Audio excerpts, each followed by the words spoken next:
कौन सा सवाल पहले करना है, कौन सा सवाल बाद में करना है। 15 मिनट खत्म हो जाने के बाद आपने ये नहीं सोचना कि मुझे कौन सा सवाल पहले करना है कौन सा बाद में। 15 मिनट के अंदर ही आपने डिसाइड करना है। अपनी रीडिंग स्पीड को फास्ट करें आप।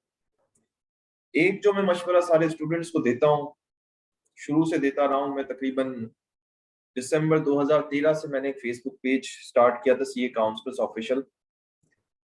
वहां पे भी मैं वो गाइडेंस देता था और आज तक मुझसे कोई पूछता है बच्चा तो मैं उसको यही गाइडेंस देता हूँ कि आप पेपर एनवायरनमेंट की तरह पहले प्रिपेयर होके जाएं। और वो कैसे हो सकते हैं? पेपर 3 घंटे और 15 मिनट का होता है, inclusive of 15 minutes reading time. तो आपने अपने घर पे या किसी भी जगह लाइब्रेरी में बैठ के 3 घंटे 15 मिनट एक साथ देने और लास्ट की 3 या 4 जो अटेम्प्ट है ना, उनके पेपर्स आपने सॉल्व करने। बशर्त ये कि आपने उसके सवाल अलग अलग सॉल्व ना किए हो। कोशिश करें उनको पूरा पेपर एक साथ अटेम्प्ट करें, कंप्लीट पेपर। आपको खुद पता चल जाएगा कि आप कहाँ फंस रहे हैं।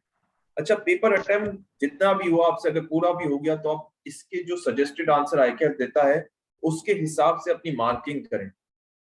हर सवाल के जवाब को अलग अलग देखिए और उसमें आइडेंटिफाई करें क्या मिस्टेक है। जो मिस्टेक नजर आ रही है ना आपकी, वो एक और पेपर पे जॉट डाउन करते जाएं। फॉर एग्जांपल, पूछा ये गया था, मैंने ये लिखा, इसका सही जवाब ये था। तो इससे क्या होगा कि आपके पास लास्ट की 4 अटेम्प्ट्स की एक लिस्ट बनना शुरू हो जाएगी कि जिसमें आपको आपकी शॉर्टकमिंग्स नजर आ जाएंगी कि कहां कहां मैंने गलती की। मुझसे ये पूछा गया था, मैंने ये लिखा, ये करेक्ट था। तो आपके लिए लास्ट डे जो पेपर का दिन होता है, जिस पेपर से एक दिन पहले का दिन, उस दिन आपके लिए रिवीजन किट खुद ही तैयार हो जाएगी, आपकी बनी हुई, आपके हिसाब से, आपकी वर्डिंग में लिखी हुई। उससे आपका ये फायदा हो जाएगा, आपको कल आप जब पेपर देने जा रहे होगे ना, उससे ही 15 मिनट पहले आपने वो पेपर देख लिया कि अच्छा ये चीजें थी, मैंने ये गलती की थी, मुझे गलती याद रखनी। क्योंकि जो चीज आपने सही की है वो आप पेपर में जाके भी सही करेंगे, लेकिन जो चीज आपने गलत की और उसको आइडेंटिफाई नहीं किया तो पेपर में जाके गलत ही करेंगे आप।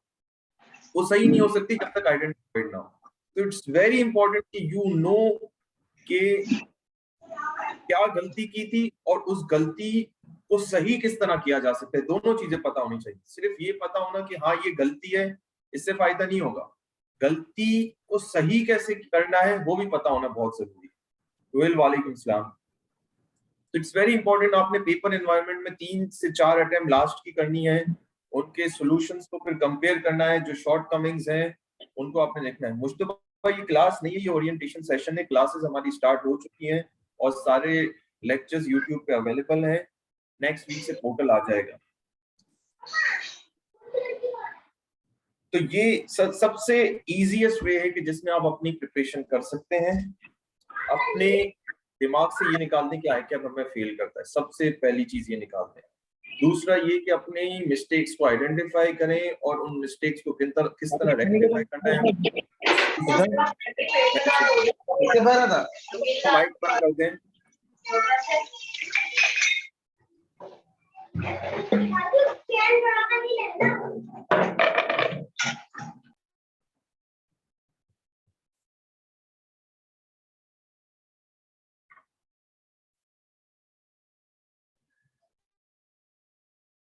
अब मैं आप लोगों के लिए फ्लोर ओपन कर रहा हूँ कि आप लोगों के कोई सवाल, आप लोगों को क्या लगता है, कौन से पेपर आपने दिए कि जिसमें आपको समझ नहीं आ रहा कि आपके साथ क्या हुआ और क्यों हुआ ऐसा। तो एक और चीज भी इससे पहले मैं बताना चाहूंगा कि यूजुअली जब आप फेल हो रहे होते हैं 40s के अंदर, तो उसमें कोई आप बेसिक ब्लंडर्स, ऐसी चीजें कर रहे होते हैं कि जो बहुत बेसिक होती हैं, जिनकी वजह से पूरा आंसर अपसाइड डाउन हो जाता है। तो आपने वो चीज आइडेंटिफाई करनी है कि अपने सजेस्टेड आंसर देता है, आप उसके साथ कंपेयर करें। FR1 and 2 was worst, like 20% pass rate, some guidance on that। देखिए FR1 और 2 कोई बहुत मुश्किल पेपर्स नहीं है, आपकी बेस है अकाउंटिंग। अकाउंटिंग और जो जो भी प्रैक्टिकल पेपर्स होते हैं ना, वो आपको प्रैक्टिस करने से समझ आते हैं। लेकिन प्रैक्टिस करने का ये मतलब नहीं है आपने कोई 50 सवाल कर लिए। आपने 5 अच्छे सवाल किए हो, रादर देन 50 सवाल आप कर दें। उन 5 अच्छे सवालों के अंदर मेजर चीजें कवर हो रही हो। फाइनल अकाउंट्स के टॉपिक जिस तरह होते हैं, उसके अंदर बहुत सारे स्टैंडर्ड्स की एडजस्टमेंट्स होती हैं। तो उन एडजस्टमेंट की एसेंस को समझना है। आपने रट्टा नहीं लगाना, अकाउंटिंग रट्टे पे नहीं होता है, अकाउंटिंग को समझ के करना है। एंट्रीज खुद ब खुद बन जाएंगी। और जब सबसे इंपॉर्टेंट क्या है अकाउंटिंग में, कि आपको जर्नल एंट्री बनाना आती हो। अगर आपको जर्नल एंट्री बनाना आती है ना, तो जितनी भी एडजस्टमेंट है उसमें कभी भी आपको कोई मुश्किल नहीं हो सकती। किसी भी स्टैंडर्ड की किसी भी चीज के अंदर आपको मुश्किल नहीं हो सकती, अगर आपको अकाउंटिंग एंट्रीज बनाना आती है। और अकाउंटिंग एंट्रीज आपको पता है 5 हेड्स में ही एंट्रीज होती है। आपके पास या तो कोई चीज एसेट है, या तो कोई चीज लायबिलिटी है, या तो कोई चीज रेवेन्यू है, या वो एक्सपेंस है, या वो इक्विटी है। ये 5 चीजों के अंदर ही आपने क्लासिफाई करना है। तो इट्स वेरी इंपॉर्टेंट उसकी नेचर को समझा जाए कि उस चीज की नेचर क्या है। जब आप नेचर समझ जाते हैं ना, तो अकाउंटिंग आपके लिए पीस ऑफ केक हो जाता है। अकाउंटिंग मेरे हिसाब से अकाउंटिंग से आसान सब्जेक्ट कोई भी नहीं है। सबसे आसान सब्जेक्ट अकाउंटिंग है, क्योंकि उसमें सिर्फ आपने बेस को समझना है कि ये स्टैंडर्ड कहता क्या है, इसमें क्या क्या चीजें एसोसिएटेड है। जब आपको वो चीज पता चल गई ना, और आपकी जर्नल एंट्री का कॉन्सेप्ट बहुत स्ट्रांग है, तो आपके लिए जितने भी स्टैंडर्ड्स हैं आगे प्रैक्टिकल लाइफ में भी it's a piece of cake. आपके लिए कभी भी मुश्किल नहीं हो सकता। सर मेरा FR1 सेकंड अटेम्प्ट में ही पास नहीं हुआ इस बार। पेपर अच्छा हुआ तो 45 रुपए, समझ नहीं आ रहा क्या हुआ। CMA फेल हुआ, समझ नहीं आ रहा कहाँ से क्लासेस। देखिए जिन्होंने अभी पेपर्स दिए थे और पेपर्स फेल हो गए, और उन्हें समझ भी नहीं आ रहा क्या रीजन है, पहले तो इस चीज में तो खुद एफर्ट करनी चाहिए कि अपनी मिस्टेक करना होगा। एक्सेप्ट सजेस्टेड आंसर्स से आंसर को देखकर खुद पहले अटेम्प्ट करके एक दफा वापस आइडेंटिफाई कि क्या मिस्टेक्स हमसे हो गई, खुद आपको पता चल जाएगा। जब आप अटेम्प्ट करेंगे और सजेस्टेड आंसर के साथ कंपेयर करेंगे, तो you will get to know. दूसरा, कहाँ से पढ़ना चाहिए? देखिए, जिस भी इदारे में आप जाएंगे वो आपसे फीस तो लेगा। अब सिंस आपने एक दफा पढ़ लिया है, हमारे पास आपके के लिए ये अपॉर्चुनिटी है कि हम आपसे फी चार्ज नहीं करते। आप हमारे पास फुल टाइम आए, इनरोल हो, रजिस्टर हो, जो स्पेसिफिक सब्जेक्ट पिक करेंगे आपको उन्हीं सब्जेक्ट के व्हाट्सएप ग्रुप में रखा जाएगा। आप वहां की लाइव क्लासेस अटेंड करें, और फिर आपको रिकॉर्डेड भी दी जाएगी। आपसे कोई पैसे नहीं लेंगे, 0 रुपीज। सिर्फ आपने पोर्टल के चार्जेस देने होंगे जो हमारे पास नहीं आते, वेंडर के पास जाएंगे, और वो पोर्टल के चार्जेस बहुत मिनिमल है, 100 rupees per subject per month. तो फॉर एग्जाम्पल अगर आप 3 सब्जेक्ट लेते हैं तो 300 रुपए per month, which is very minimal, जो आप सब हर कोई अफोर्ड कर सकता है।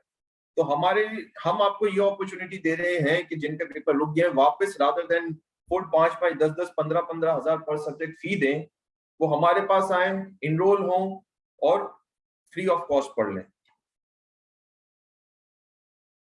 सर मेरा FR1 पास नहीं हुआ, 24 मार्क्स हैं, दोबारा प्रिपरेशन किस तरह करी?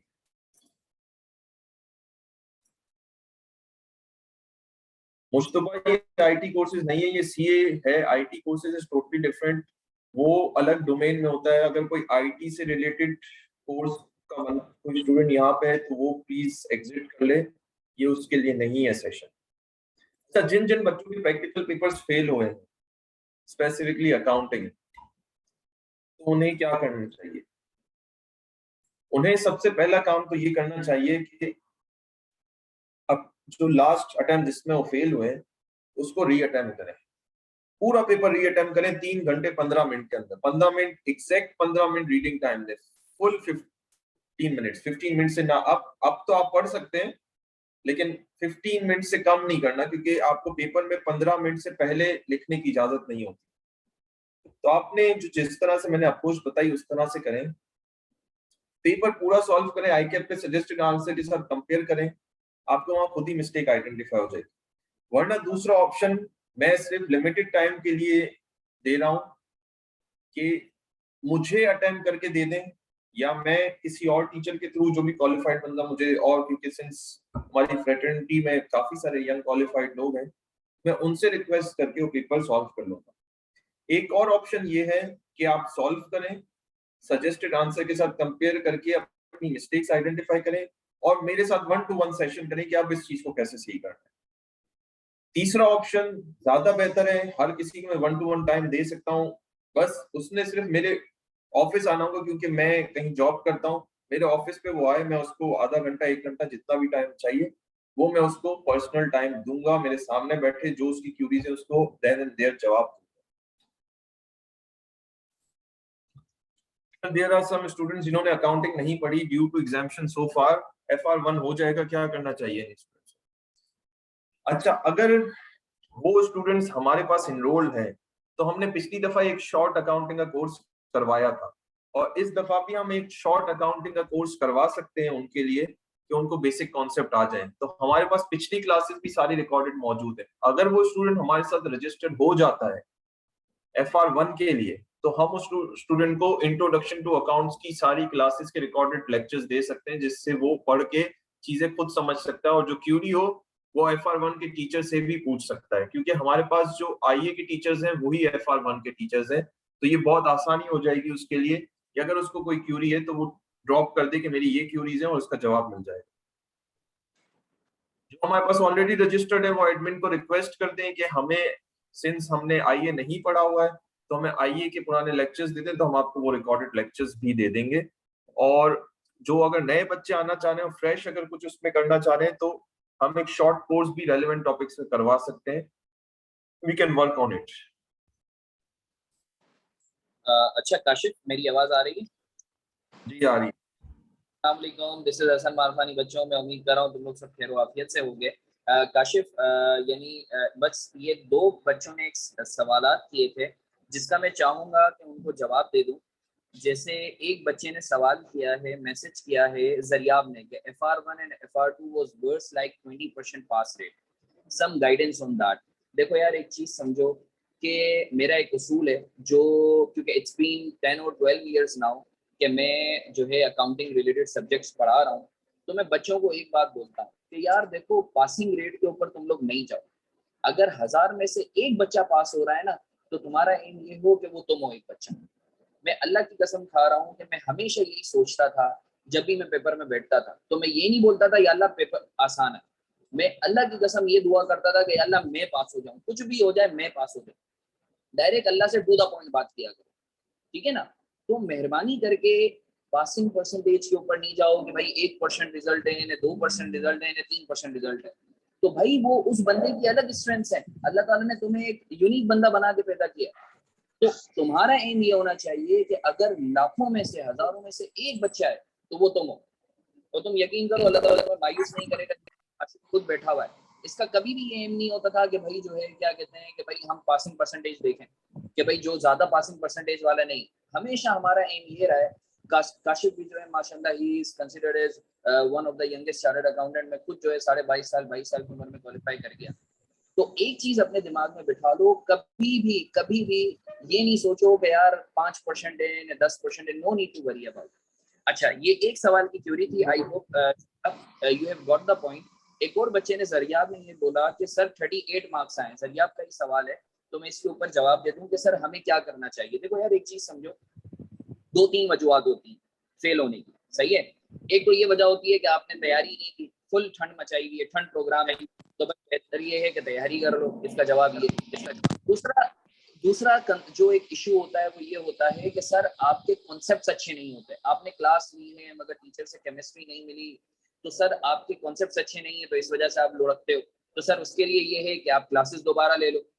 तीसरी वजह जो जरिया आपने अभी लिखी कि सर मैंने प्रैक्टिस कम की, तो भाई प्रैक्टिस ज्यादा कर लो, सही है। तो ये और अच्छा, एक और भी वजह हो सकती है, आप लोग बाज़ औक़ात ना आपको पैनिक अटैक होता है, पेपर में जाके आपके हाथ पैर फूल जाते हैं। ये ज्यादातर बच्चों के साथ होता है। तैयारी भी अच्छी होगी, कॉन्सेप्ट्स भी अच्छे होंगे, मगर पेपर में जाते हैं तो घबरा जाते हैं। तो सर उसके लिए क्या करें? उसके लिए कौन सा मंजन है? तो भाई सिर्फ एक मंजन है जो तुम्हें काम आएगा, वो है प्रोटोटाइपिंग। फौजियों को देखा है ना तुम लोगों ने, क्यों ट्रेनिंग करते हैं? तुम्हें पता है हर 3-3 महीने बाद उनकी ट्रेनिंग करवाई जाती है, पूरा जंगी माहौल बनाते हैं। उसकी वजह ये क्या है कि इंसान की बॉडी अकॉर्डिंगली रिस्पॉन्ड करे जब उसके पास कोई भी सिचुएशन है। तो सर पैनिक अटैक को हैंडल करने का सिर्फ एक हल, वो ये है कि 3 घंटे का बाकायदा पेपर अटेम्प्ट करो, माहौल बना के, मोबाइल वगैरह सब साइड पे करो। तुम यकीन करो, सिर्फ 3 से 4 3 घंटे के पूरे पेपर अटेम्प्ट करो, ऐसे कि तुम पेपर में बैठे हुए। तुम 5वीं दफा देखोगे कि तुम्हारा कॉन्फिडेंस कैसा बूस्ट होता है। Trust me on that. तो सर मैं वापस से रिपीट करता हूँ, क्योंकि एक जनरली बच्चों का सवाल होता है, सर हमें नहीं पता कि हम पेपर में फेल क्यों हुए, और सर अब क्लासेस लें या नहीं लें। तो मैं वापस से ये टेक अवे रिपीट कर देता हूँ। सर 3 वजूहत हो सकती है। या तो तुम्हारे कॉन्सेप्ट्स क्लियर नहीं है, अगर कॉन्सेप्ट्स क्लियर नहीं है तो क्लास ले लो, सही है। सर या तो प्रैक्टिस नहीं है, प्रैक्टिस अगर अच्छी नहीं है तो प्रैक्टिस कर लो, क्लास लेने की जरूरत नहीं है, या 3 पैनिक अटैक होता है। पैनिक अटैक के लिए मैं तुम्हें बता चुका हूँ कि तुम बाकायदा जो है 3-3 घंटे 3.25 घंटे का जो है पेपर, बाकायदा पेपर का माहौल बना के अटेम्प्ट।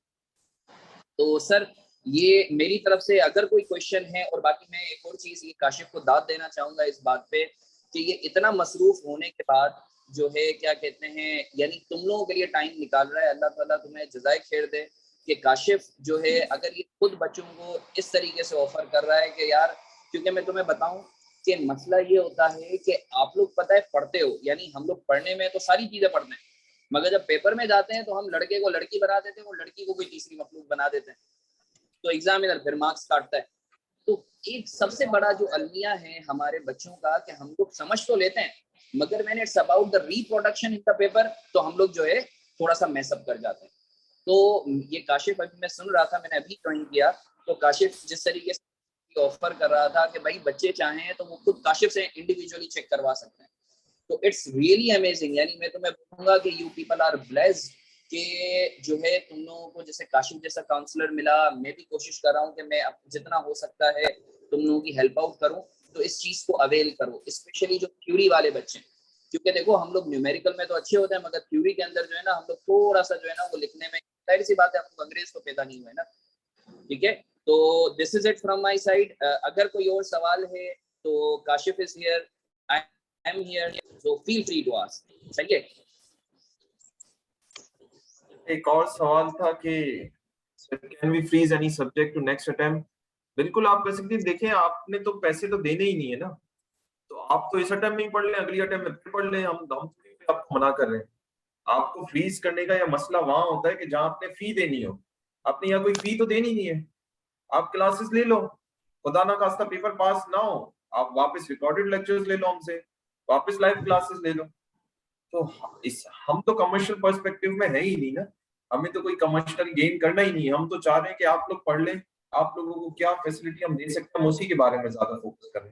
अच्छा ये जिस बंदे का नाम एबीसी, प्लीज वो अपना नाम प्रॉपर रख दे, वरना एबीसी नाम से इस तरह अटेंड ना करे प्लीज। और दूसरा ये जिस तरह हसन ने बताया कि पेपर में अगर मैं इस तरह ये भी सोचता था कि पेपर जितना भी मुश्किल है तो पास होने वाला अगर एक भी है तो वो मैं हूँ। तो मैं भी जब पेपर करता था और बच्चों को मैं हमेशा से बताता भी रहा हूँ कि देखो अगर पेपर मुश्किल आया है वो सारे बच्चों के लिए मुश्किल है, सिर्फ तुम्हारे लिए मुश्किल नहीं है, हर किसी के लिए मुश्किल है, हर कोई ब्लंडर मारेगा। तो तुम सिर्फ ये सोच के कि यार बहुत मुश्किल है मैं अब फेल हो गया, तो वहां पे जब आपने अगर सोच लिया मैं फेल हो गया तो फिर आप फेल हो गए। फिर आपका किसी जितनी भी प्रैक्टिस आपने की हुई है, आपने जितना भी अच्छा पढ़ा हुआ है, आपने फेल ही होना है, क्योंकि आपका दिमाग फिर उसी डायरेक्शन में ही वर्क करता है, फिर आप सारी चीजें भूलना शुरू कर देते हैं। आपने अगर दिमाग में ये रख लिया कि हाँ मैंने पास होना ही है, तो फिर खुद ब खुद आपके दिमाग में आती है, आप उनको एडजस्ट करते हो, लिखते हो, बेहतर तरीके से करते हो। सर FR1 में ओपन बुक पॉलिसी है तो उससे रिलेटेड बता दीजिए। हसन FR1 का बता देना, ओपन बुक पॉलिसी का मैं पहले एक और जवाब दे दूं। सर मेरी इंग्लिश ज्यादा अच्छी नहीं, then B law and C law pass करने के लिए मैं स्कैमिंग करूं। लेकिन जिसकी इंग्लिश ज्यादा अच्छी नहीं है उन्होंने क्या करना है। मेरी इंग्लिश भी मैं आपको बताऊं, मेरी इंग्लिश बहुत पैथेटिक हुआ करती। मैं जब आप लोगों को बताता हूँ कि सीए स्टार्ट किया उस वक्त मॉड्यूल्स हुआ करते थे, मॉड्यूल ए में इंग्लिश हुआ करता था। तो इंग्लिश के शुरू के जो टेस्ट होते थे ना क्लास में, उसमें मैं फेल होता था। मेरी टीचर उधर क्लास में सबके सामने मुझे कहती थी कि तुम तो ये इंग्लिश ही नहीं पास कर सकोगे, सीए तो बहुत दूर की बात। अच्छा उस क्लास में थे तकरीबन 70 से 80 बच्चे, और उस बैच के अंदर 7 मतलब जो हमारी क्लास थी उसके अलावा 7 से 8 और बैचेस बने हुए थे, टोटल 800 से 900 बच्चे थे सिर्फ उस इंस्टीट्यूट के अंदर। उस पूरे इंस्टीट्यूट और उस पूरे टेन्योर में, क्योंकि आपको पता है जिस तरह भी बैचेस एफटीएस होता है, मेरा एफटीएस 3 है, उस पूरे एफटीएस में जो सबसे पहले क्वालिफाई हुआ है जो लॉट, उस लॉट में मैं था। तो मैंने बहुत मेहनत की अंग्रेजी के ऊपर, और आज मेरी अंग्रेजी मतलब अल्हम्दुलिल्लाह इतनी अच्छी है कि मैं लॉयर्स के साथ डील करता हूँ और खुद ड्राफ्टिंग करके देता हूँ, और लॉयर्स की भी उसमें चेंजेस नहीं आती। हसन को पता है कि मैं ईमेल्स इतनी प्रोफेशनली भी ड्राफ्ट कर लेता हूँ कि शायद आपको आपका बीसी का टीचर भी इतनी प्रोफेशनली नहीं सिखा सकता जितनी मैं खुद ईमेल ड्राफ्ट करता हूँ। उसका रीजन ये है कि मैंने एक तो मेहनत बहुत की, दूसरा ये प्रोफेशनल एनवायरनमेंट में आने के बाद मेरा अंग्रेजों के साथ और चाइनीज के साथ बहुत ज्यादा इंटरेक्शन रहा, तो मुझे इंग्लिश में ही काम करना था, मेरे पास कोई ऑप्शन नहीं था। 3 साल पहले जब मैं पावर कंपनीज में आया तो मेरे सामने चाइनीज कंपनीज थी और मेरा फॉरेन लेंडर था जो कि वॉशिंगटन बेस है, तो फॉरेन लॉयर उससे इंग्लिश में बात करनी है, फॉरेन कंसल्टेंट उससे इंग्लिश में बात करनी है और जूम कॉल्स पे बात करनी थी। तो वहां से चीजें सीखते सीखते खुद आपको एफर्ट करनी पड़ेगी। दोस्तों से बात करो तो अंग्रेजी में टूटी फूटी में करो, लेकिन करो। लिखना शुरू करो तो अब तो बहुत अच्छा आगे के सजेशन आ जाते हैं। आप कोई गलत लिख रहे हो तो सजेशन में आ जाते हैं कि नहीं सही ये है, तो आपको खुद पता चल जाएगा आपकी अंग्रेजी कहाँ गलत हो रही है, आप उसके ऊपर वर्क करना शुरू कर दो।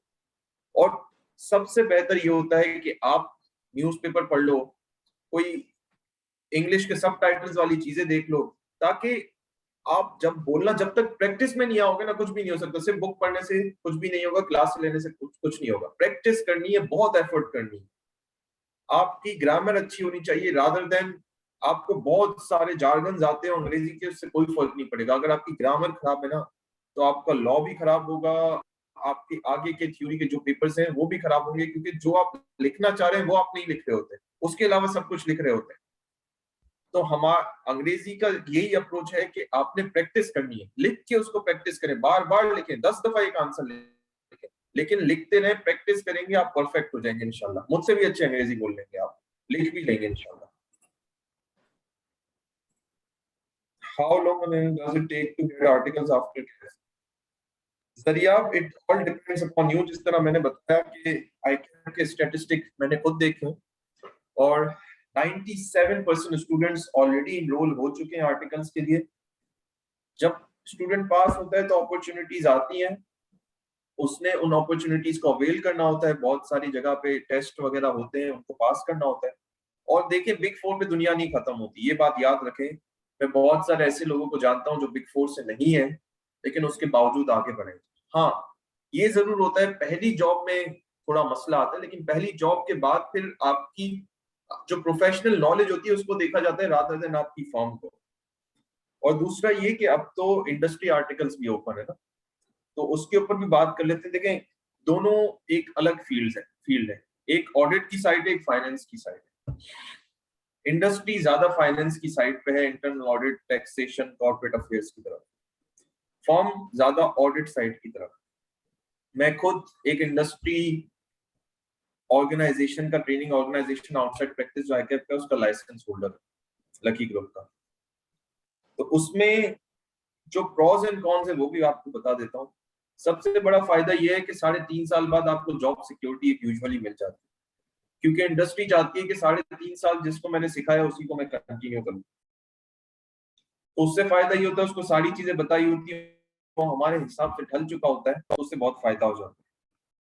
दूसरा ये, वो अलग अलग चीजें सीख सकता है। ऑडिट क्या होता है, एक चीज हो जाने के बाद उसको देखना। फाइनेंस क्या होता है, डिसीजन लेना, किस तरह डिसीजन लेना है, वो बड़ा मुश्किल काम होता है रादर देन डिसीजन लिए। जब डिसीजन ले लिया जा चुका और उसको देखना कि वो सही है या नहीं, क्योंकि डिसीजन लेते हुए आपको बहुत सारी चीजों का ख्याल रखना होता है। तो आर्टिकल सब किस्मत पे भी है और आपकी अपनी अप्रोच पे भी है कि आपने क्या सिर्फ बिग फोर को ही टारगेट करना है, तो फिर आप वेट करते रहे, जो कि रिकमेंडेड नहीं है। आप छोटी फॉर्म पे भी जाएं, काम सीखें, जितनी छोटी फॉर्म होगी उसका उसमें एक्सपोजर ज्यादा मिलेगा आपको।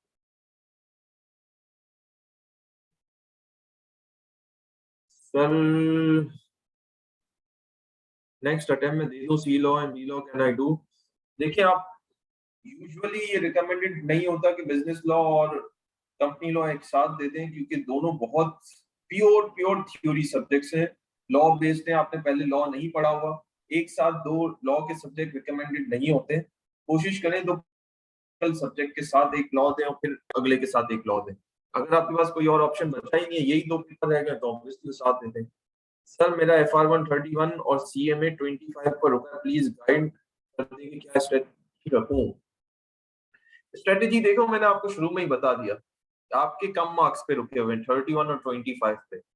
मींस आपने तैयारी सही से नहीं की या पेपर आपने बिल्कुल ही कम अटेम्प्ट किया है, तो आपको खुद पता होगा या आपकी तैयारी सही नहीं थी या आपने पेपर पूरा अटेम्प्ट नहीं किया। अगर आपकी तैयारी सही नहीं थी तो आपने वापस क्लासेस लें और प्रॉपर तैयारी करें, और अगर आपकी प्रैक्टिस सही नहीं थी और आपने पेपर पूरा नहीं किया तो आप प्रैक्टिस करें, 3-4 दफा 3-3 घंटे का पेपर पूरा करें और इस तरह आगे बढ़ें। और हमारे पास आप वापस क्लासेस लेने में आपको कोई कॉस्ट नहीं है, सिर्फ आपने अपनी एग्जामिनेशन फी देनी है, बाकी पढ़ाई तो आपकी फ्री है। तो आप प्रॉपरली आए, क्लासेस लें और आराम से अपनी क्यूरीज को काशिफ, रिजॉल्व। जी काशिफ इधर मैं ऐड करना चाहूंगा, ये बच्चों से मेरा शिकवा है। अभी आज सुबह ही बल्कि काशिफ और हम लोग डिस्कस कर रहे थे कि यार हम लोग जो है यानी just with an aim to repay to the society, हम लोग एक काविश कर रहे हैं कि तुम लोग पढ़ लिख जाओ, सही है ना, फ्री ऑफ कॉस्ट। मगर एक जो नॉर्मली एज अ कौम भी हमारे हमारे दिमाग में ये चीज होती है कि भाई जब हम हमारे दिमाग में होता है कि यार अगर कोई चीज हमें फ्री में मिल रही है ना तो उसकी कदर नहीं होती है। हम 20,000 रुपए दे देंगे उस चीज के लिए, मगर उसी क्वालिटी की चीज और उसी दर्जे की चीज अगर हमें फ्री में मिल रही है ना तो हमारे दिमाग में पता नहीं क्या कीड़े भरे हुए होते हैं कि यार पता नहीं क्या होगा, सही है, या किस तरीके का होगा, या पता नहीं समझ आएगा भी या नहीं आएगा। और हम लोग जो है 20,000 रुपए देने के लिए तैयार होते हैं। तो मैं तुमसे ये रिक्वेस्ट करूंगा कि देखो अगर ये तुम्हें अपॉर्चुनिटी मिली है तुम खुद भी इसको अवेल करो, सही है, और एज अ सदका जारिया तुम किसी और को भी बताओ जो जरूरतमंद है, जो अफोर्ड कर सकता है। मैं उसको बताने की बात नहीं कर रहा क्योंकि हमारी एक लिमिटेशन है, मगर जो जरूरतमंद है उसको बताओ, तुम्हारे लिए भी दुनिया के साथ दीन भी बनेगा। और खुद भी एफर्ट्स करो, अगर तो तुम रजिस्टर हो रहे हो, सही है ना, तो खुदारा ये तुम्हारे लिए हम लोग कर रहे हैं, तुम लोग प्रॉपरली इसको रिलीजियसली लो। देखो यार एक चीज समझो, ये इंसानी फितरत है कि हम लोग क्या करते हैं कि हम लोग खुद से हडरामी करते हैं और फिर हम लोग दूसरे पर ब्लेम गेम करते हैं। तो देखो इट्स योर लाइफ, सही है ना, तुम रोना धोना करोगे, जिसको मैं बच्चों की जबान में आर बोलता हूँ, मगर कोई नहीं आएगा। तो खुदारा तुम्हारे हाथ में तुम्हारा नसीब है, सही है, तो एफर्ट्स डालो। अल्लाह ताला जो है एफर्ट्स होनी चाहिए, दो चीजें भाई देखो, सीए के लिए ना दो चीजें सिर्फ चाहिए, एक है डेडिकेशन और एक है डायरेक्शन। डेडिकेशन में बच्चों को ऐसे समझाता हूँ जैसे मैं पहले भी अपने सेशन में बताता रहा हूँ कि अगर तुम किसी से प्यार और मोहब्बत करते हो, सही है ना, अपनी माँ को ही ले लो, अगर तुम्हारी माँ से प्यार करते हो, वो रात रात को 4 बजे बोलेगी कि मुझे हॉस्पिटल जाना है, तुम उसको ये नहीं बोलोगे कि नहीं माँ अभी नींद आ रही है मैं सो रहा हूँ, सुबह में बात करेंगे। अगर तो तुम्हारे अंदर ऐसा प्यार है सीए के लिए या डेडिकेशन है ना, नंबर एक चीज, और दूसरी चीज डायरेक्शन। डायरेक्शन तुम्हें तुम्हारा टीचर देगा, अगर तुम उसकी बात को पल्ले से बांध लो, सही है, पल्लू से बांध लो, तो आराम से तुम्हारा पेपर निकलेगा। डायरेक्शन का मतलब ये तुम्हें जाना नुमाइश से एयरपोर्ट है, अब तुम बस पकड़ोगे टावर की तो कभी भी एयरपोर्ट नहीं पहुंच पाओगे। सर डायरेक्शन कौन देगा, ये तुम्हें तुम्हारा टीचर देगा। तो सर खुदारा खुदारा अपने भले के लिए क्लासेस अगर तुम यहाँ से नहीं लेते, हो सकता है समझ में ना आ रहा हो, हसन मारफानी बोल दो जितना भी बड़ा नाम हो, मगर बाज़ बच्चों को नहीं समझ आता, तो भाई कहीं और से ले लो, कोई मसला नहीं है, मगर एटलीस्ट हडरामी ना करो। अगर तो तुम्हें ठंड प्रोग्राम करना है तो I am sorry to say, I am extremely sorry for using harsh words, मगर CA is not your type. तो सीए को पहली फुर्सत पे छोड़ दो। अगर तुम्हारे अंदर डेडिकेशन नहीं है, तुम्हें जो है नींद आ रही है, तो सर पहले नींद पूरी करनी है, सही है। अब मुझे एक बच्चे का मैसेज आता है कल ही कि सर जो है ना वो रात को मैं जागता हूँ ना तो सुबह क्लास नहीं ले पाता, आंख नहीं खुलती है। तो भाई फिर तो उल्लू बन जा, सीए छोड़ दे। तो ये वो चीजें हैं कि शायद हार्श होंगी, मगर it's a reality check for all of you. अगर तो तुम कर लेते हो ये चीजों पर, आई वुड से कि इन चीजों पर ये जो तुम्हारी खामियां है थोड़ी, हाँ है, एक हमारा है कि रात में लेट सोते हैं, ठीक है, डेडिकेशन नहीं होती, थोड़ा ठंड प्रोग्राम है, तो इनको इम्प्रूव कर लो। मकसद ये, हम दिल इसलिए जला रहे हैं टाइम निकाल के कि भाई इम्प्रूव कर लो, ताकि तुम्हारा अगर कुछ होता है तो कल कल तुम भी हमारी तरह जो है you would be repaying to the society. तो Kashif this is it, continue please.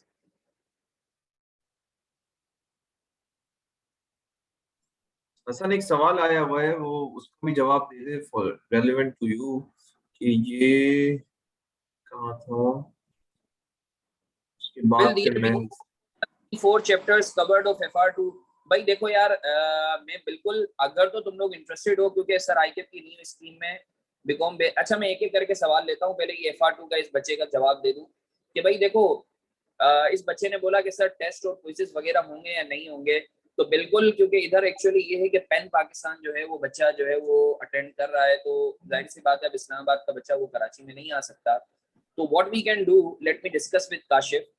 सही है, तो अगर तो होता है तो हम जो कराची के बच्चे हैं उनके लिए हम क्विज का इंतजाम कर लेंगे, और जो इस्लामाबाद और लाहौर के बच्चे हैं उनके लिए ये कर लेंगे कि उनको जो है वो क्विज ईमेल कर देंगे या व्हाट्सएप पे कर लेंगे। अब ये तुम्हारी सवाब-दीद पर है कि तुम लोग चीटिंग ना करो, सही है ना, मकसद ये है कि हमें पता चले कि हम कहाँ खड़े हैं। तो that's what we can do, सही है। तो वो क्विज का एक दफा मैं डिस्कस करके जो हमारे FR1 और FR2 के ग्रुप्स हैं, सही है, उसके ऊपर मैं बच्चों को कम्युनिकेट कर दूंगा जो भी हम लोगों का कोर्स ऑफ एक्शन होगा। अच्छा, दूसरा सवाल है सर FR1 ओपन बुक को एक्सप्लेन कर दें। भाई सर मानूर का सवाल है। अच्छा, मानूर से पहले सैयद हुज़ैफा का सवाल है। सर आई की न्यू, अच्छा मैं एक रिक्वेस्ट करूंगा कि जब तुम अपनी चैट बॉक्स में मैसेज कर रहे हो ना, तो डायरेक्ट मैसेज की जगह टू एवरीवन करो, ताकि मुझे भी शो हो, काशिफ को भी शो और बाकी बच्चों को भी पता चले कि तुम लोग क्या सवाल कर रहे हो, ठीक है ना। तो सर सवाल ये हुज़ैफा का, सर आईकेप की न्यू स्कीम में बीकॉम बेस पे भी आर्टिकलशिप स्टार्ट कर सकते हैं क्या, अगर कैफ क्लियर ना हो तो? Kashif any idea about this? मेरे जी ख्याल जी से नहीं बिल्कुल कर सकते। नहीं कर अच्छा सकते हैं, पहले भी था, अब भी है कि वो, लेकिन आर्टिकलशिप का टेन्योर 4 साल होता है उसका, रादर देन 3.5 years। ओके सही है। तो I hope Huzaifa your query has been answered कि बीकॉम की बेसिस पे कर सकते हैं, अलबत्ता the tenure of the articleship would be increase to 4 years rather than 3.5 years। Manoor का सवाल है कि sir FR1 open book policy को एक्सप्लेन कर दें। अरे भाई देखो, ओपन बुक पॉलिसी के अंदर कुछ नहीं है, वो आपकी IFRS की किताब है, सही है ना, वो आपको लेकर जानी होगी। अच्छा, ये कोई ऐसी चीज नहीं है कि भाई ये तुम्हारे पास जो एक किताबचा मिल गया है कि वो जो है क्या कहते हैं तुम्हें बस छापा खाना खोलना है, FR1 ओपन बुक पॉलिसी हो गया। नहीं भाई नहीं, वो जो IFRS है ना, जो IFRS जो लाल किताब है, इंशाल्लाह मैं तुम लोगों को अपनी FR1 की क्लास में और FR2 की क्लास में ऑब्वियसली वो मैं सिखाऊंगा भी तुम लोगों को। तो एक तो उसको खुद से पढ़ना, उसको समझना ही एक आर्ट है। अगर कोई भी किसी भी बंदे को तुम पकड़ा दो ना IFRS को, तो उसको तो पहले समझने के लिए क्लास चाहिए तुम्हें। तो सर बाकायदा FR1 की क्लास में जो है वो जो IFRS है ओपन बुक का मतलब ये है कि तुम IFRS ले जा सकते हो। अब कुछ बच्चे समझते हैं, जो शायद उनको बताया भी ये जा रहा है कि भाई IFRS जो है वो ले जाना जरूरी है, अगर लेके नहीं जाएंगे तो भाई पेपर ही पास नहीं होगा, इतनी है IFRS। तो भाई ऐसा कुछ नहीं है, IFRS से तुम्हें सिर्फ ये फायदा होगा, मैं तुम्हें बता देता हूँ, सिर्फ 2 फवायद होंगे। एक तो ये है कि अगर कोई थ्योरेटिकल तुम्हारा सवाल आ जाता है, सही है, मैं जवाब देता हूँ, समर बच्चा जवाब देता हूँ, पहले इस बच्ची का मैं जवाब दे दूं। अगर तो कोई थ्योरी बेस्ड सवाल आ जाता है, सही है ना, तो कुछ बच्चों को वो थोड़ा सा जो है वो भूल जाते हैं, याद नहीं कर पाते। तो थ्योरी बेस्ड अगर सवाल आ जाता है तो वो तुम IFRS से देख सकते हो, देन एंड दियरी। या फिर बाज़-औक़ात कुछ फॉर्मेट्स होते हैं, डिस्क्लोजर्स होते हैं, जैसे IAS 16 के डिस्क्लोजर हो गए, IAS 7 statement of cash flows का फॉर्मेट हो गया, तो तुम IFRS से वो फॉर्मेट रेफर कर सकते हो, क्योंकि बाज़-औक़ात बच्चा पेपर में ना उसको याद भूल जाता है वो पैनिक की वजह से। तो IFRS इस चीज के लिए इस्तेमाल हो सकती है। तो यानी मैं अगर बात करूं कि सर IFRS की पेपर में कितनी इंपॉर्टेंस है, तो इसकी इंपॉर्टेंस शायद 10 से 20% है। काशिफ बैठा हुआ है, मैं तुम्हें बता दूं, मैं हमारे वक्त में भी FR2 में IFRS ओपन बुक था, FR1 में तो नहीं होता था। मैंने FR2 में लेके गया, मगर शायद एक दफा खोली होगी मैंने IFRS, सही है। FAFR में भी एक दफा खोली होगी, 5 मार्क्स का सवाल मुझसे अटेम्प्ट हुआ। तो पहले तो ये चीज समझ लो कि पेपर पर्सपेक्टिव से ये जो IFRS का काम होगा वो भी उस वक्त काम आएगी जब तुमने उसको तमीज से पढ़ना सीखा होगा, जो कि इंशाल्लाह मैं तुम्हें करवाऊंगा, ये मेरी कमिटमेंट है, सही है। कि पढ़ते कैसे हैं, एक स्टैंडर्ड को रन थ्रू करवा दूंगा। और सर कितने % चांसेस हैं कि IFRS से सवाल, या कितने मार्क्स का? मैक्सिमम 5 से 10 मार्क्स का, उससे ज्यादा IFRS शायद तुम्हें हेल्प ना कर पाए, सही है। तो ये आई होप, ये किस बच्ची ने सवाल किया था? हुज़ैफा मानूर ने। Manoor, I hope your query has been answered. Still if you want me to further deliberate, just do let me know. Samar का सवाल है, सर अगर 1 या 2 पेपर्स रहते हैं और बिग 4 में इंडक्शन मिल जाए तो क्या करना चाहिए?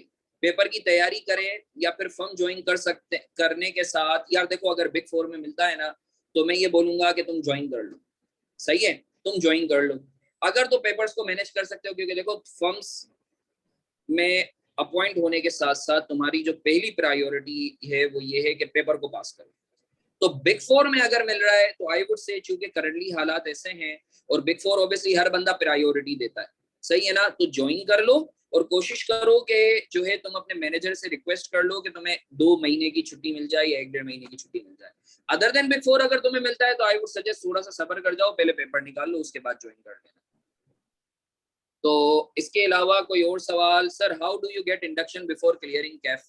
अच्छा जरियाब, जो है देखो, मैं अगर फर्म की बात करूं ना, बल्कि इंडस्ट्री की भी बात करूं, तो कैफ अभी तक जितने भी लोग लेते हैं वो कैफ क्लियर होने पे ले रहे हैं, जितनी भी फर्म्स ले रही हैं। इवन के इंडस्ट्री में भी, Kashif correct me if I am wrong, industries भी जितनी भी ले रही हैं, क्योंकि बैंक इस्लामी खुद जो है वो रजिस्टर्ड जो है वो ट्रेनिंग इंस्टीट्यूट है। इवन के काशिफ का जो यूनिस एनर्जीज है, लकी ग्रुप का, काशिफ खुद उसको लीड कर रहा होता है। तो कैफ अगर आपने क्वालिफाई किया है तो ही you are eligible for induction, at least in big four and industries. हाँ, छोटी फर्म में आप हो सकते हो। सही है जरिया? अच्छा sir how can you get inducted? भाई जरिया आप अप्लाई करते रहो जहां तुम्हारे नसीब कटक जाए, सही है ना? मगर बिग फोर में और इंडस्ट्रीज में जो है कैफ क्वालिफाई किए बगैर नहीं हो सकता। अच्छा, पहले कोई और? पहले बिग हाँ, फोर में इस तरह से हुआ करता था कि जब पेपर्स होते थे तो वो अपना क्राइटेरिया अनाउंस कर देते थे पेपर के फौरन बाद, और उनके इंटरव्यू प्रोसेस शुरू हो जाता था। बट रजिस्टर सिर्फ वही स्टूडेंट होता था जो कैफ पास होता था, और बाकी स्टूडेंट्स को वो अगर उन्होंने सेलेक्ट कर लिया, उनका कैफ पास नहीं होता था, तो उन्हें 6 महीने 1 साल का ड्यूरेशन दे देते थे कि अगर जो रह गए पेपर आप उनको पास कर लें फिर हमारे पास ज्वाइन कर लें। और उससे ही पहले जब हम लोग थे तो इस तरह होता था कि कैफ रिजल्ट से पहले इंडक्शन हो जाया करती थी, लेकिन अगर पेपर पास नहीं हुआ तो एज एन अनरजिस्टर्ड स्टूडेंट के तौर पे काम करना पड़ता था, जिसकी स्टाइपेंड बहुत कम मिलती थी।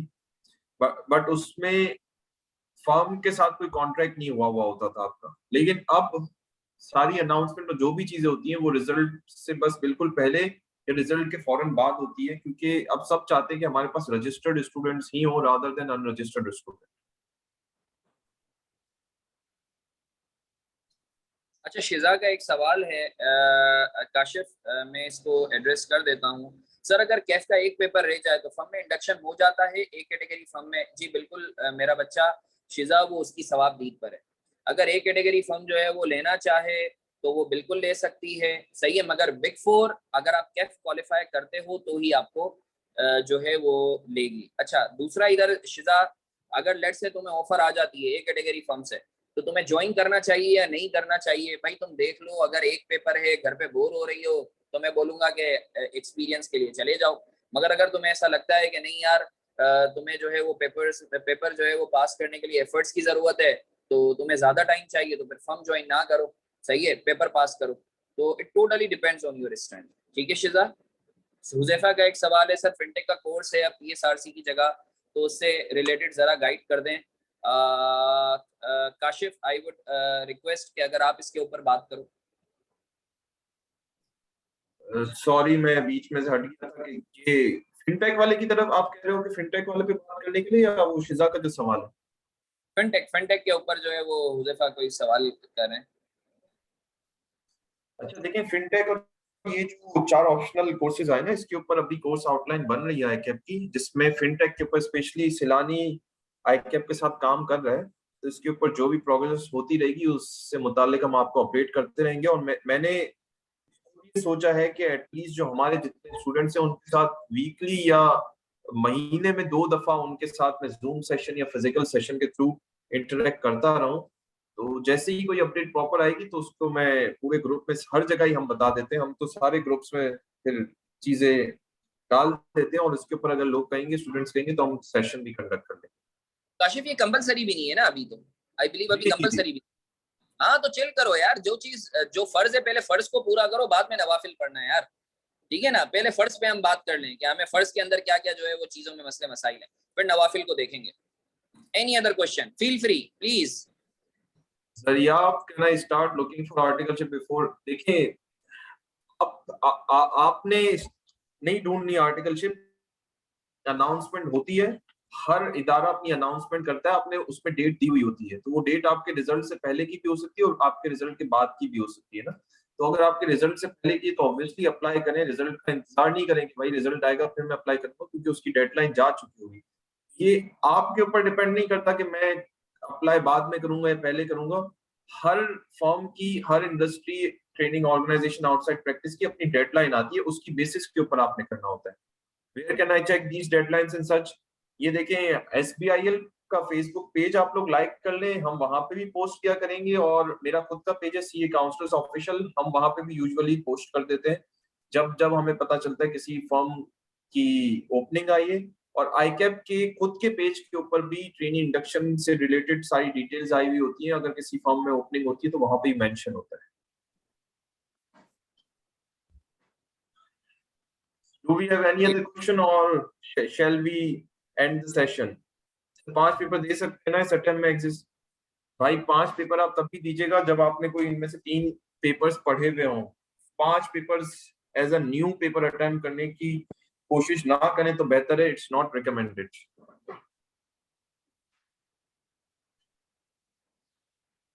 Any other question? Please feel free. It's your time, people. कोई भी सवाल है, no question is foolish question. पूछो, निकालो अपने अंदर से।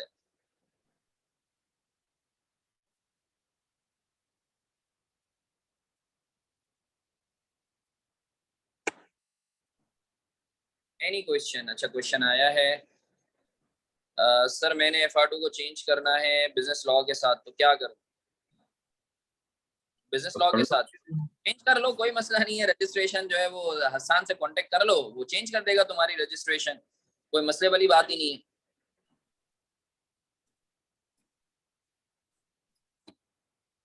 और सम रेफरेंस बुक जरिया, I didn't get your question, sir. Where I can is this or some reference books जरिया जरा थोड़ा सा एक्सप्लेन करो अपने सवाल को।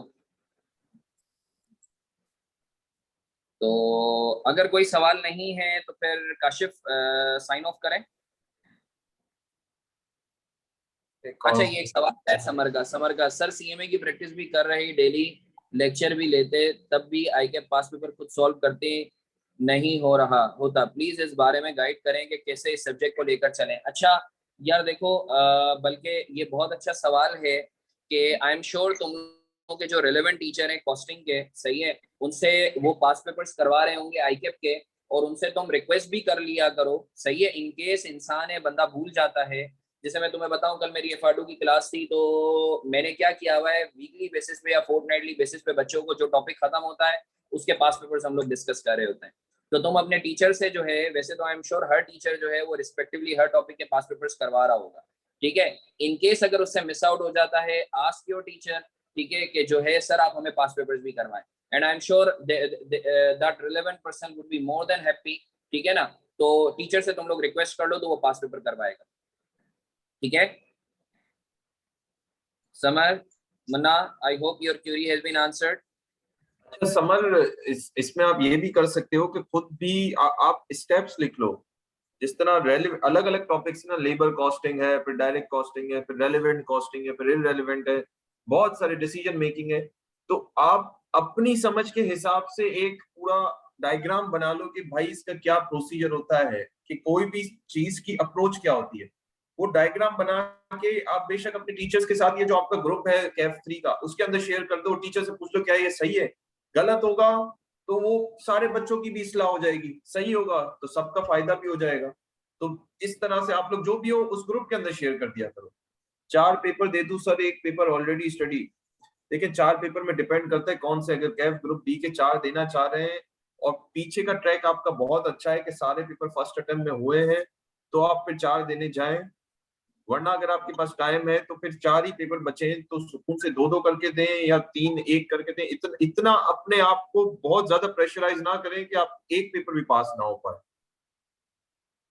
सर सुना अच्छा है कि काशिफ, जवाब दूंगा। समर समर को पहले मैं जवाब दे देता हूँ। अच्छा देखो समर, एक चीज समझो, जैसे मैं जब पढ़ता था ना तो उसमें क्या करता था, देखो टीचर भी इंसान है ना, वो बाजूकात इरिटेट हो जाता है, मगर तुमने घबराना नहीं है, पहले तो ये समझ लो। थोड़ी सी डांट खा लेना टीचर की, मगर परेशान नहीं होना। देखो मैं पता है क्या करता था, मैं पास पेपर करता था ना, मैं तुम्हें तुम्हारे दोनों सवालात के जवाब दे रहा हूँ अभी इसमें, तो गौर से सुनना। कि सर पहले तो ये है कि जब मैं पास पेपर अटेम्प्ट करता था ना तो मुझसे नहीं होते थे, जैसे तुम्हारा मसला, ये कोई अनोखा मसला नहीं है तुम्हारा, ये हर किसी के साथ होता है। आपको सिरा नहीं मिलता कि यार सवाल स्टार्ट कैसे करना है। आई एम श्योर ये जितने भी बच्चे हैं उन सबके साथ, इंक्लूडिंग काशिफ, ये हमारे साथ भी मसला होता था हमें पता नहीं चलता था कि सर जो है ये कोई सवाल है, इसको स्टार्ट कैसे करना है। जब टीचर थोड़ा सा बताता है ना, तुम बोलो अरे यार हाँ ये तो ऐसे हो सकता था। तो मैं ये बोलूंगा कि सर अगर लेट से कोई सवाल आपसे नहीं हो रहा ना, आप टीचर के पीछे लग जाओ। एंड अल्हम्दुलिल्लाह हमारी टीम ऐसी है कि हर teacher including me is very supportive. वो बताएगा, अगर उसके पास टाइम नहीं हो रिमाइंडर डालो कि सर आप सिरा बता दें स्टार्ट कैसे करना है। एक चीज। दूसरी चीज समर ने बोली कि सर मैं जब भी स्टार्ट करती हूँ सवाल करती हूँ कोई ना कोई मसला आता है।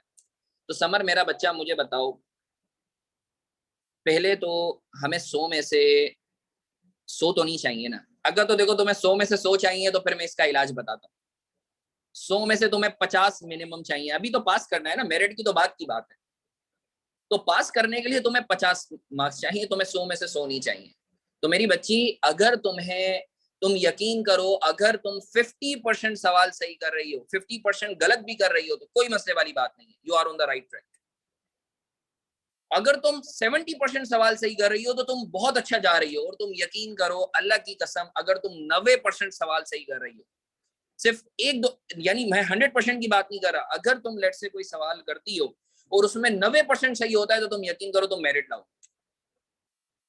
तो अब तुम सोच लो कि अगर अगर लेट से एक सवाल है उसमें से 10 में से तुम 5 एडजस्टमेंट कर रही हो, तो you need to be happy कि सर तुम पास तो हो रही हो कम से कम। और अगर तुम 70% कर रही हो तो ये बहुत अच्छी बात है। और अगर 90% सवाल हो रहा है तो तुम समझ लो तुम मेरिट वाली बच्ची है। ठीक है, आई होप समर आपको क्लियर है। अच्छा एक और सर, ओपन बुक से कोई पेपर पैटर्न चेंज तो नहीं होगा? नहीं नहीं, मॉडल पेपर है कायनात, मैंने ग्रुप पे शेयर भी किए हैं FR1 और FR2 के। बाकी टीचर्स से भी जो है हम लोग बोल देंगे, वो भी शेयर कर लेंगे। तो स्पेशली FR1 और FR2 का जो मॉडल पेपर मैंने शेयर किया है, the pattern would remain the same, right. फलिया का सवाल है, सर मेरिट का सर्टिफिकेट क्या होता है ये भी बता दें प्लीज। समर, मेरा बच्चा, जो बच्चा हाईएस्ट मार्क्स लाता है ना उसको मेरिट दिया जाता है, सही है, जिसकी फर्स्ट पोजीशन होती है। सर फलिया, सर ऑडिट में भी ये इशू होता है, कॉन्सेप्ट्स के बाद भी पास पेपर सॉल्व करने में मुश्किल आती है। अच्छा फलिया, अगेन देखो इसके ऊपर मैं रिक्वेस्ट करूंगा तुमसे कि ऑडिट के हवाले से ना आप अपने, देखो वही सिरे वाली बात है, डायरेक्शन वाली बात, आप जो है थोड़ा सा विदाउट एनी हेजिटेशन शर्मा हुजूरी को छोड़ के अपने टीचर से डिस्कस करो, सही है। जैसे मैं तुम्हें बताऊं कि मैं शायद आज से 3-4 साल पहले ऑडिट में भी पढ़ाता था, मगर अगेन मेरे टाइमिंग की वजह से ऑब्वियसली मेरी कमिटमेंट बढ़ गई, तो मैंने फिर ऑडिट पढ़ाना छोड़ दिया। तो मैं तुम्हें बताऊं कि ऑडिट जब मैं पढ़ाता था तो इवन के जो मेरिट वाले, वो खुद मेरे 1-2 स्टूडेंट्स मेरिट वाले हैं ऑडिट के। तो जो है वो जो मैं तुम्हें बता रहा हूँ, जो मेरिट वाले बच्चे होते थे ना, वो क्या करते थे, सही है, मैं वो सिर्फ ये करते थे कि भाई वो बाकायदा मेरे पास आके मुझसे पेपर चेक करवाते थे, या मेरे पीछे लग जाते थे कि सर आप बताओ कि सर ये सॉल्व कैसे होगा, सही है, और बाकायदा चेक करवाते थे। तो फलीहा, अगर तुमसे पास पेपर सॉल्व नहीं होते, सही है, तो अपने टीचर से पूछ लो कि मुझे क्या करना चाहिए। और अगर लेट से 100% में से कुछ सॉल्व हो रहा है, सही है, तो तुम देख लो परसेंटेज टर्म्स में। अगर तो तुम्हें ऐसा लगता है कि लेस देन 50% सॉल्व हो रहा है, सही, तो फिर थोड़ा सा और एफर्ट्स डालो। मगर अगर 50% या उससे ज्यादा सही सॉल्व हो रहा है इस सिनेरियो में, करंट सिनेरियो में, तो you are on the right track, keep. ठीक है फलिया। सर कैफ ग्रुप ए के 4 पेपर्स देना अच्छा है Zuhair, it again depends on your strengths. अगर तो तुम मैनेज कर सकते हो तो तुम 4 दे दो। तो तुम अपने आप से जो है एक्चुअली जो है क्या कहते हैं, ये खुद एनालाइज करो कि तुम 4 पेपर्स दे सकते हो या नहीं, कंसिडरिंग कि अभी आगे बकरा ईद भी है। तो देख लो, तुम अगर तुम मैनेज कर सकते हो तो अच्छी बात है,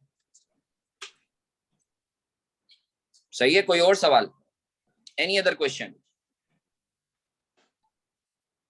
प्लीज।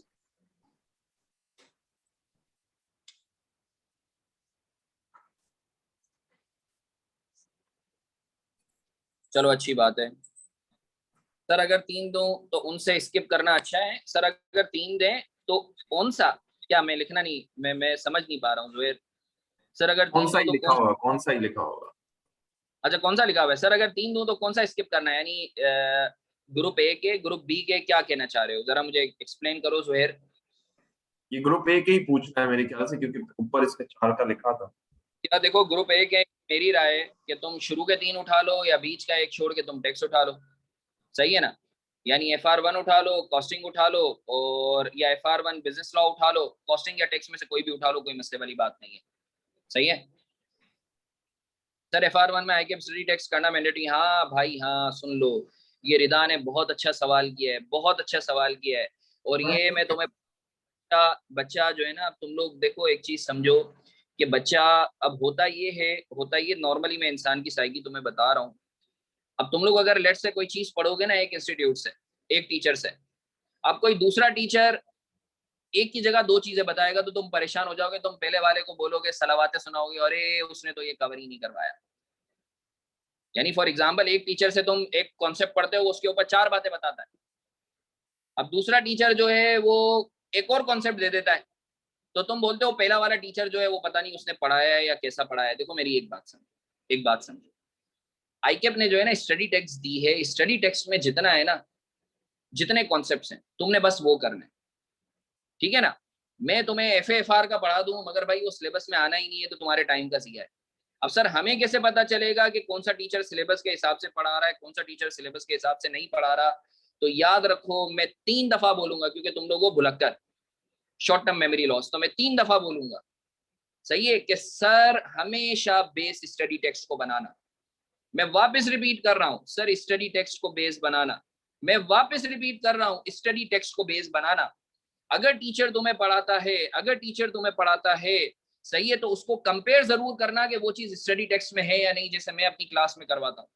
मैं जब भी तुम लोगों को टॉपिक पढ़ाता हूँ, यू वुड अप्रिशिएट, मैं हमेशा बोलता हूँ कि इस टॉपिक को स्टडी टेक्स्ट से कंपेयर करो, कि कोई ऐसी चीज तो नहीं है जो मैंने नहीं कवर करवाई। क्योंकि देखो एक चीज याद रखो, जो चीज स्टडी टेक्स्ट में है ना, चांसेस हैं कि आईके उससे पूछेगा, मगर जो चीज स्टडी टेक्स्ट में नहीं है और तुमने पढ़ ली है, तो आईके उससे कभी भी नहीं पूछ सकता। Rest assured about that.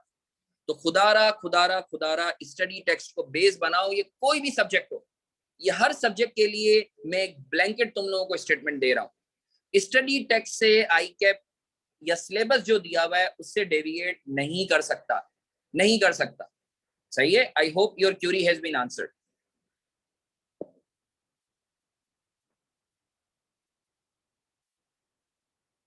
Sir study text में स्टैंडर्ड की थ्योरी पढ़ लें, IFRS ना लें? नहीं रिदा, आई वुड से कि IFRS देखो बाजुकात काम आती है, क्योंकि स्टडी टेक्स्ट ले जाना अलाउड नहीं है ना। तो IFRS जो है देखो, मैं ये बोलूंगा कि एक दफा ले लो तो बेहतर है, सही है। मैं बाकायदा इसके ऊपर स्पेसिफिक सेशन लगाऊंगा, क्योंकि IFRS पढ़ना जो है वो एक अपने अंदर एक जो है क्या कहते हैं, एक आर्ट है। तो मैं अपने सेशंस के अंदर बच्चों को करवाऊंगा।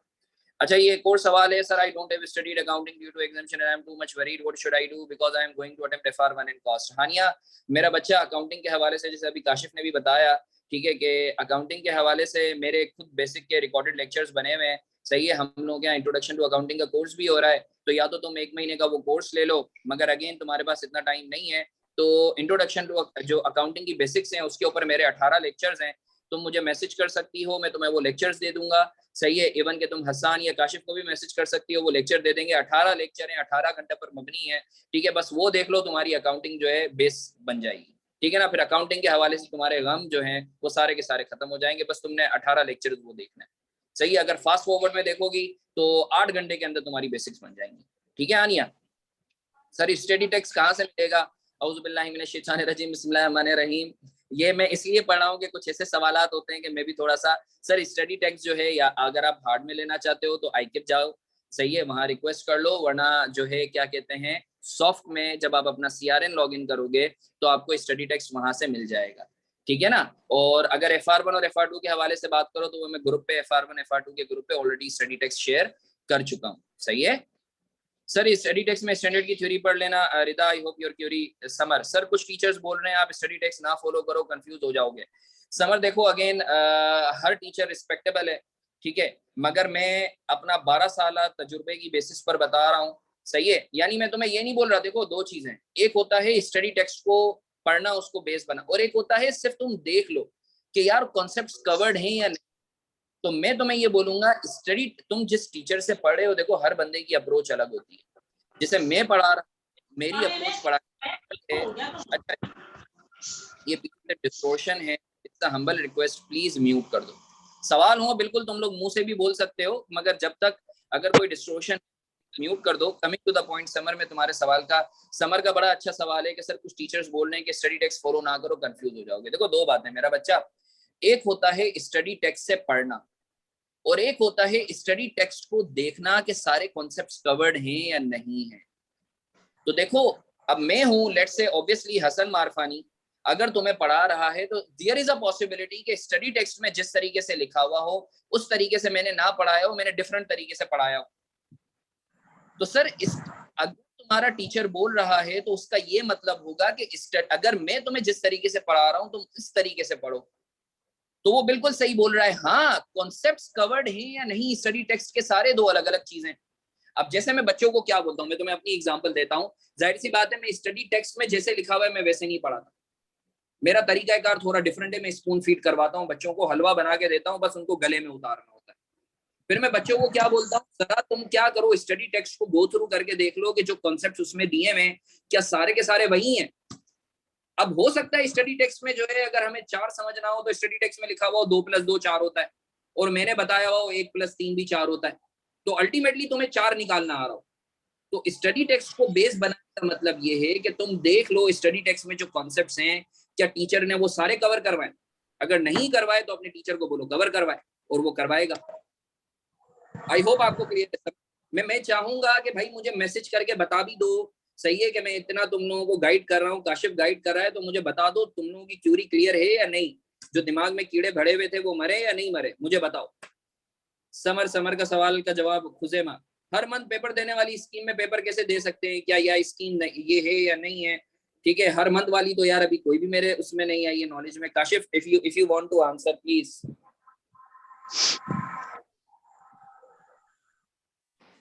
चलो अच्छी बात है।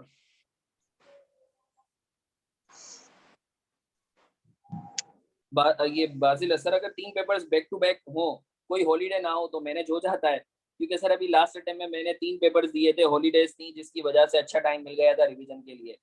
बाजिल, इसके ऊपर देखो बच्चा, मैं ये बोलूंगा कि देखो, अगर तुम मेरी बात करो ना अपनी पर्सनल कैपेसिटी में, या जो फर्स्ट अटेम्प्ट बच्चे जिन्होंने फर्स्ट अटेम्प्ट में क्लियर किया, तो याद रखो वो आखिरी दिन के ऊपर कभी भी निर्भर नहीं करते। यानी मैं जब पढ़ता था ना, तो मैं आखिरी दिन को, अगर लेट से मुझे गैप मिल रहा है ना, कोई वैसे तो गैप मिलता नहीं था, मगर अगर गैप मिलता था तो वो मेरे लिए बोनस होता था, मैं उसमें आराम करता था। तो याद रखो मेरी जो तैयारी होती थी ना, प्रिपरेशन, वो पेपर से पहले वाले दिनों के लिए मैं रखता था। अगर तुम्हें गैप मिल जाता है तो अच्छी बात है, it's a bonus for you. मगर अगर गैप नहीं मिलता तो तुम इस चीज को डिसीजन मेकिंग का हिस्सा नहीं बनाओगे, नहीं सर मैं पेपर चूंकि 3 4 नहीं 3 उठा रहा हूँ, या 3 ऐसे उठा रहा हूँ जो गैप वाले। तो मेहरबानी करके गैप जो मिलता है उसको अपनी डिसीजन मेकिंग का हिस्सा नहीं बनाओ, क्योंकि तुमने आखिरी दिन पे नहीं पढ़ना। हाँ, आखिरी दिन पे रिवीजन होता है, मगर रिवीजन के लिए मेरे हिसाब से 8 घंटे काफी होते हैं।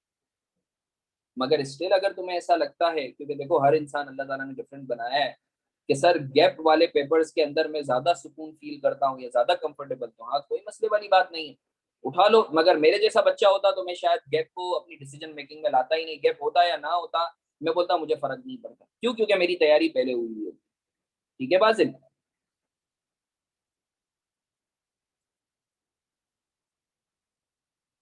कोई और सवाल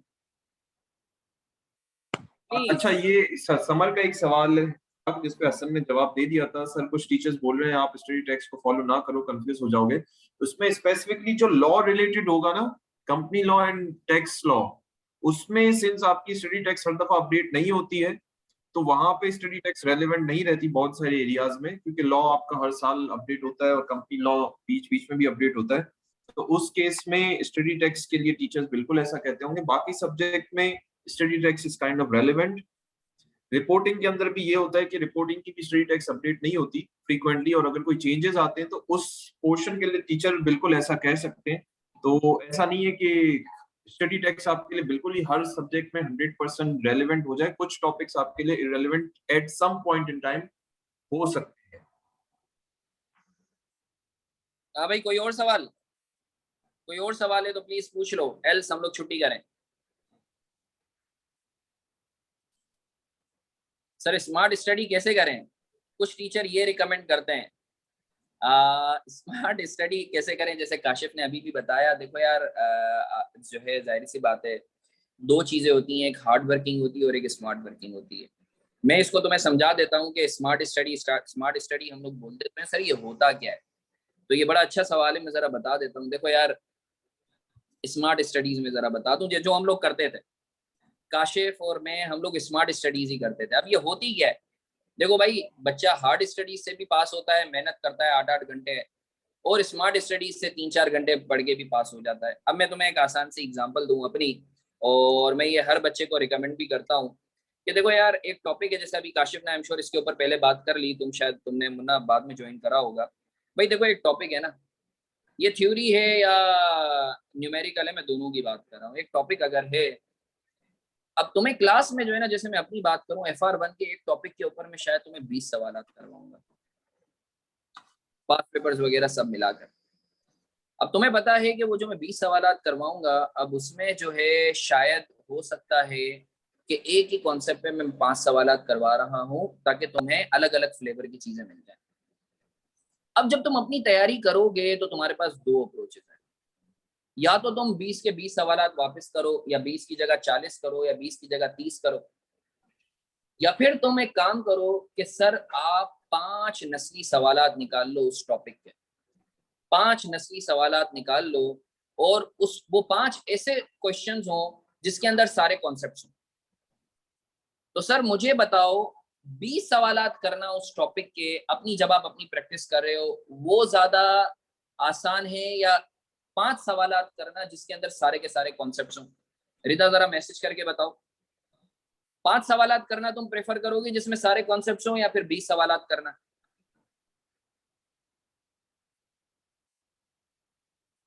5, जबरदस्त।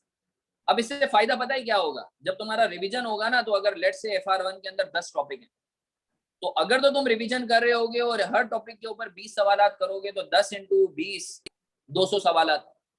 मगर अगर तुम 200 सवालात की जगह हर टॉपिक के ऊपर 5 नस्ली सवालात करो जिसके अंदर सारे कॉन्सेप्ट हों, तो 5 × 10 50 सवालात। तो सर मुझे बताओ, 50 सवालात करना ज्यादा बेहतर है या 200 सवालात करना? एक तो तुम्हें जो परेशानी होती है रिवीजन के वक्त, अरे 200 सवालात करने, तुम्हें उससे भी सुकून आएगा, उससे भी अफाका होगा। और दूसरा ये है कि तुम्हारा टाइम भी बचेगा। और तीसरा ये है, तुम पैनिक भी नहीं होगे, घबराओगे नहीं। This is called smart working. Sir smart working हमें कौन बताएगा कैसे करनी है? तुम्हारा टीचर बताएगा, तुम्हारे मेंटोर्स बताएंगे। और एक और चीज देखो यार, मैं तुम लोगों को एक चीज बताऊं, क्योंकि देखो तुम लोग जाहिर सी बात है, जाहिर सी अभी बच्चे हो ना, ठीक है? तो अब तुम लोग जो है ना, यानी चूजे हो सीए की फील्ड में, छोटे छोटे चूजे हो तुम। अब होता ये है कि तुम लोग क्या करते हो कि तुम लोगों को सुकून नहीं आता ना, तो तुम अपने सीनियर से जो है ना जाके डिस्कशन शुरू कर देते हो। वो बेचारा या वो बेचारी अपने पर्सनल एक्सपीरियंसेस तुम पे थोपता है या थोपती है। अब फिर तुम परेशान हो जाते हो। अब तुम अगर, जैसे काफी बच्चे मेरे पास आ रहे हैं, अब तो 10-12 साल हो गए इस फील्ड में चूंकि मुझे, तो वो बच्चे आते हैं, बोलते हैं सर हमारा जो दोस्त है ना, वो ये बोलता है कि ये तो पेपर निकलता ही नहीं है। अरे भाई, उसका पेपर नहीं निकला तो भाई क्या इसका ये मतलब है तुम्हारा पेपर भी नहीं निकलेगा? तुम उस बंदे से मशवरा ही क्यों ले रहे हो जिसकी अभी तक सीए हुआ नहीं है? तुम उससे मशवरे ले रहे हो। तो खुदारा खुदारा खुदारा खुदारा, जो जिससे तुम मेंटोरिंग या गाइडेंस लेते हो ना, तो वो जरा देख लो कि उसकी खुद की काबिलियत क्या है। अब एक बच्चा जिसके 6 दफा पेपर रुके हैं, वो तुम्हें क्या बताएगा कि भाई कैसे पढ़ना है? तो सर हम किसको, जाहिर सी बात है मशावरत हमेशा अच्छी बात है, सुन्नत भी है। तो सर मैं ये बोलूंगा, अपने मेंटोर्स पिकअप करो। वो होंगे तुम्हारे टीचर्स। नॉर्मली जैसे मैं बात बताऊं, मेरी सीए में जो मेंटोरिंग की है, वो मेरे टीचर्स, मैंने उसके अलावा कभी किसी से नहीं पूछा, या वो लोगों से पूछा जो क्वालिफाई हो चुके थे। और मेंटोर्स भी जो तुम अपने आइडेंटिफाई करो, जिनसे तुम गाइडेंस ले सको, डायरेक्शन ले सको, वो एक या दो हो, उससे ज्यादा ना हो। क्यों? क्योंकि मैं तुम्हें एक बात बताऊं, देखो जितने मुंह ना उतनी बात है। देयर इज अ पॉसिबिलिटी कि हसन मारफानी आज तुम्हें एक बात बोल रहा है, तुम अगर किसी और से पूछोगे वो इस चीज को निगेट करेगा, डिफरेंस होगा। हो सकता है, इंसान है ना, हर बंदे का अपना एक्सपीरियंस। तो कोशिश करो कि अपना इमाम या अपनी मेंटोरिंग के लिए, गाइडेंस के लिए, एक या मैक्सिमम दो लोगों को रखो। और उन लोगों को रखो जो तुम्हें पता हो कि वाकई काबिल हैं।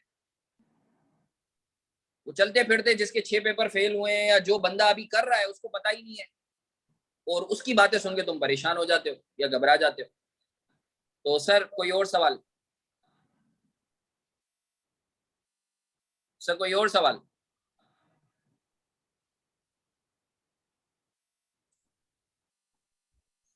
तो काशिफ मेरे ख्याल से फिर हम लोग साइन ऑफ करते हैं। तो thank you participants, this is it from my side. Kashif, if you have got anything to say please feel free. Thank you everyone for attending, और इंशाल्लाह हम इस तरह के सेशन हर 2 हफ्ते में या कोशिश करेंगे मंथली बेसिस पे करते रहें। और हम सब के नंबर्स आपके पास हैं, आप लोगों को किसी भी असिस्टेंस की नीड हो तो आप लोग हमें मैसेज कर सकते हैं। मैं कॉल्स को अवॉइड करता हूँ।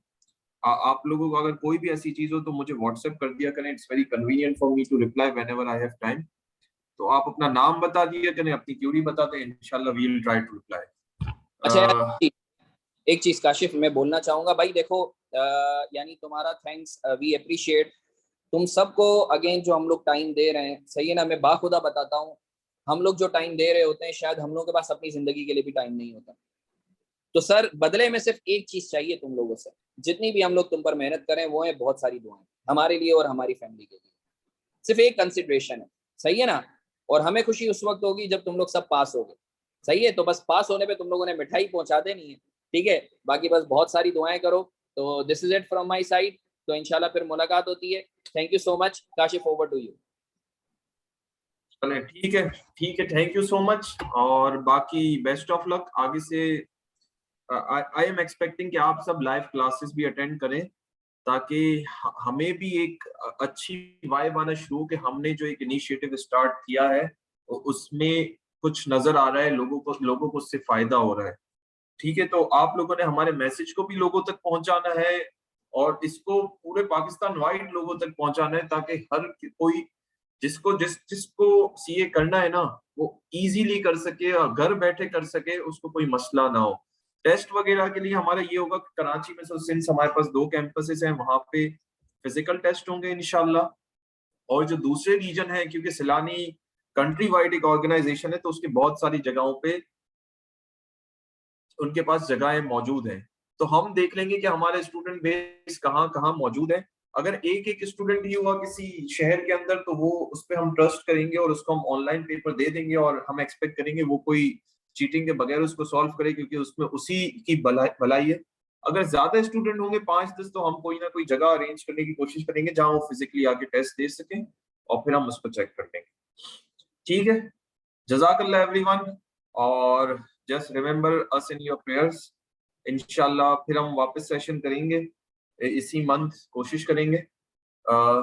Thank you so much, Allah Hafiz.